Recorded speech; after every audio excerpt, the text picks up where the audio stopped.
নমস্কার, আমি সুকন্যা।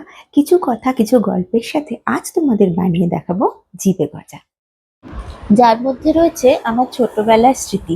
জিভে গজা বানানোর জন্য আমি এখানে 1/2 কিলো ময়দা, সাথে সামান্য নুন, 2 চামচ চিনি আর 1 চিমটে খাবার সোডা দিয়ে ভালো করে রিফাইন্ড অয়েল দিয়ে ময়দাটাকে মেখে আমি এটাকে জল দিয়ে মেখে নিয়েছি। রিফাইন্ড অয়েলটা ময়নের জন্য ব্যবহার করেছি। ময়দাটা মোটামুটি টাইট করেই মেখেছিলাম। তারপরে আমি কড়াইতে তেল গরম করতে বসিয়ে দিয়েছি। ততক্ষণে ময়দাটা একটু সেট হয়ে গেছে।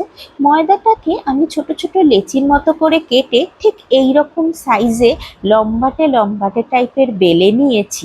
তারপরে এর মধ্যে আমি একটা ছুরির সাহায্যে দাগ দাগ দিয়ে দিয়েছি, যাতে এটা ফুলে না ওঠে। ফুলে উঠলে কিন্তু জিভে গজা আর খাস্তা হবে না, নরম লুচির মতো হয়ে যাবে। তারপরে এটাকে আমি একদম হালকা করে ভেজে নিয়েছি সিম আঁচে। একদম হালকা আঁচেই জিভে গজা ভাজতে হবে। তাতে একটু টাইম লাগে ঠিকই, কিন্তু তাতেই কিন্তু জিভে গজাটা খাস্তা হবে। যদি একটু জোর আঁচে ভাজতে যাও, ব্যাস জিভে গজা আর খাস্তা হবে না, নরম হয়ে যাবে।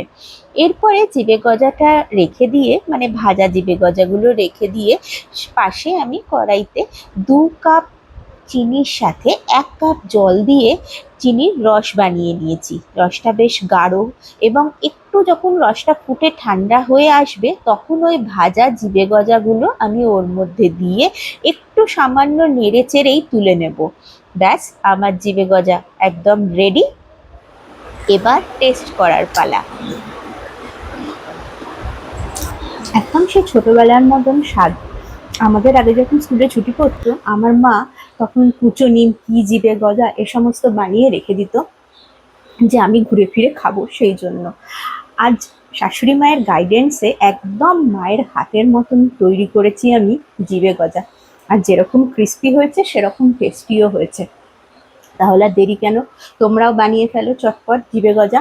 আর বানিয়ে আমাকে অবশ্যই জানাবে যে তোমাদেরটা কেমন হয়েছে। আর আমার চ্যানেলটাকে অবশ্যই সাবস্ক্রাইব করে দেবে। আর আমার ভিডিওটা ভালো লাগলে লাইক, কমেন্ট, শেয়ার করে দিও। টাটা।